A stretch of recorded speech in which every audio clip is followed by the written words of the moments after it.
Hey everyone, welcome back to the Mark Loeffler Experience. Welcome to all my new subscribers over the last week or two. We've had, we're up to about 930 as of today. If you haven't subscribed, definitely go down, smash the subscribe button, hit the like button for the YouTube algorithm, and let's get into it. So I get a lot of calls, I get a lot of emails, I get a lot of texts. What properties should I buy first? Should I buy a single family home? Should I buy a duplex? Should I buy turnkey? Should I buy something that needs work? What should I buy first? This happens up all the time, and here's the thing. There is no one answer for everyone. The answer is never or not always go buy a bungalow in Hamilton and duplex it and turn it into two families or three families or whatever. That's not always the answer for everybody. The answer for everybody is always different. It might be, hey, get on a plane and go invest somewhere else. It might be, maybe you should buy your principal residence because you don't have enough to put 20% down on a property.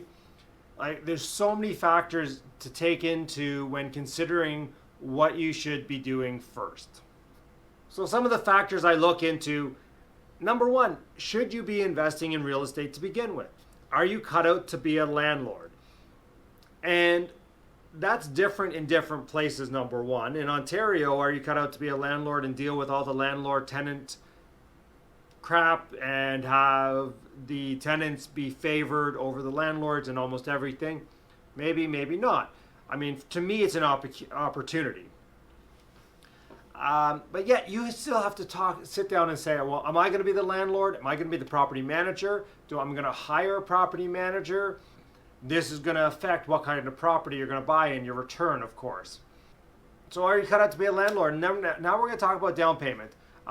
In Ontario, in Canada, you need 20% down payment for any rental property that you're not going to live in. And just to go back, you can buy a rental property for less than 5% down in Canada right now. And how you do that is you live in the property. If this is your first investment, I might tell you to go buy one that you're going to live in and rent out a unit. So it might have a basement apartment.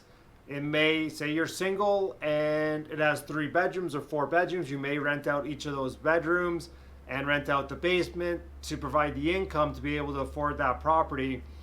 And in Canada, at least, when you sell your principal residence, there's no tax on it. Therefore, your gain is going to be so much higher. And you can do a 5% mortgage with, I don't even know what the cash backs are right now, but you could probably buy it with about 2 to 3% down. And, I don't understand why you wouldn't do this. If you're in a market that it's not sustainable to do this in, I get it. Yet you can go ahead and maybe move out of that area a little bit to buy your first investment property, kind of like I did. I moved half an hour out of Toronto to be able to do that, get my feet under my ground. Then I moved back into Toronto when I actually found the right property to do it on. Now, obviously, if you own your home and you're married like I am and you're not moving because, moving 3 kids and schools and all this type of stuff, it's a pain. I get it. So now we're going down. So where's the down payment coming from? Is it coming off my line of credit? Do I have cash? And then you're going to look at what you want in return. The more effort you're going to put in, we're going to link the property down below, the $30,000 of gross yearly. It's a single family home. It's simple. You can manage it yourself. There's really no issue. You won't have as many issues on a single family home as you are on a multi-family building, just for the simple fact that you're dealing with one set of tenants per property. And they're not going to get in each other's way. They're not going to cause damage from one unit to another. And obviously they're not going to piss each other off and call the police on each other, right? And, so we did a video and it talks about getting a 25 to 30% return per year on a single family home.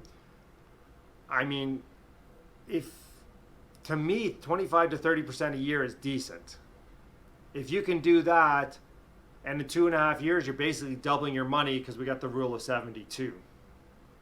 And I guess that kind of comes into what you want to do first. I mean, if you're looking to make 100% on your money per year, you're obviously going to put more time and effort into this. You're going to do, maybe some sweat equity. You might be like my buddy Josh Doyle. If you haven't checked out his YouTube channel, you can check out his 1 to 3 conversion. He turned a single family home into a triplex.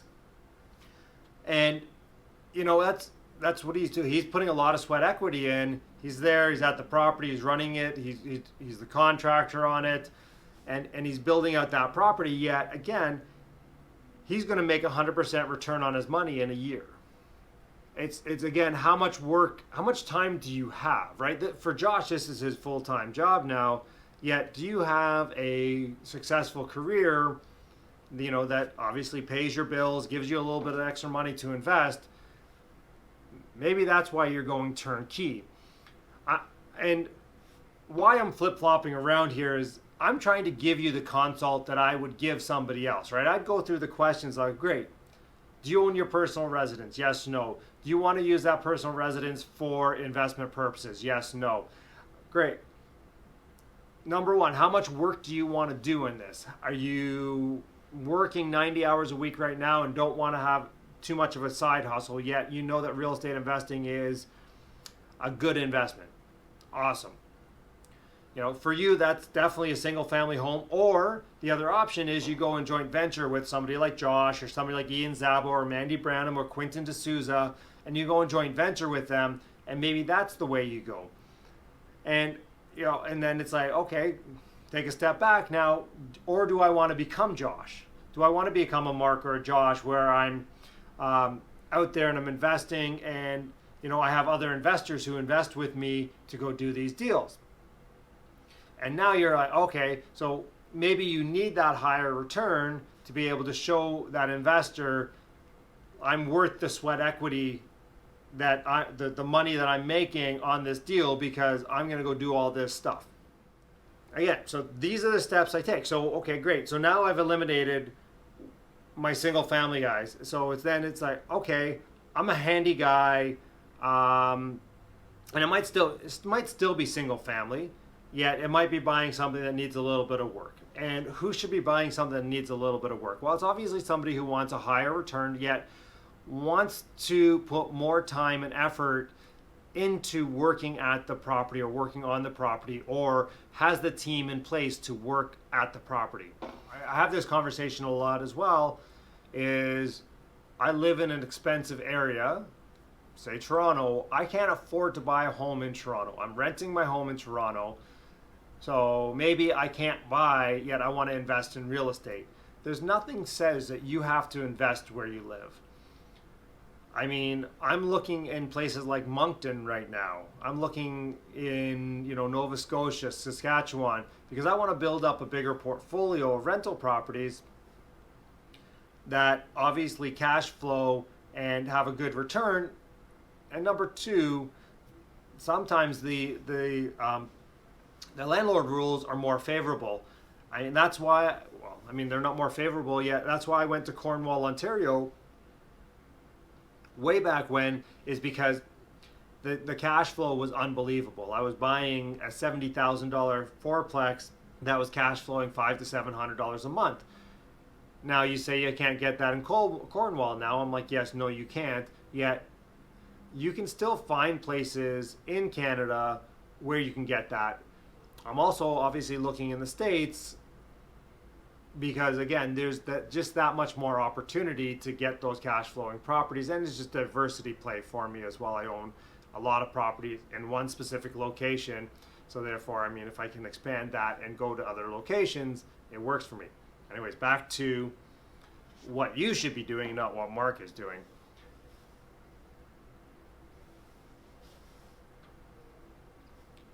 All right, so now you've decided I'm going to do a little bit of work on the property. Am I buying a single family, a 2-unit, a 3-unit, a 4-unit?